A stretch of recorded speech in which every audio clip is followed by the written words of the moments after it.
ইনসব সিডের বীজ উৎপাদন প্লট।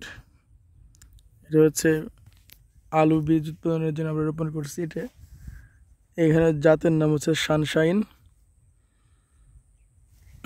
আমরা মোট 3টা জাতের আলু বীজ এখানে উৎপাদন করতেছি। একটা হচ্ছে সানশাইন, আর একটা অ্যাস্টারিক্স, এরপর আরেকটা হচ্ছে অ্যালুয়েট। অ্যালুয়েট হচ্ছে মালিক সিড কোম্পানি মূলত আমদানি করে। আমরা টোটাল প্রায় 10 বিঘা জমিতে আলুর বীজ উৎপাদন আছে। গাছগুলো মাত্র এই পর্যায়ে আছে, বাকিগুলো কিছু মাত্র রোপণ হয়েছে। আরো কয়েকদিন পরে এটার পূর্ণাঙ্গ বোঝা যাবে আর কি, গাছ বের হবে। ওই দূরে গাছগুলো অলরেডি বের হয়ে গেছে, ওইদিকে আরও কিছু রোপণ করা হয়েছে, সেগুলো এখনো বের হয়নি।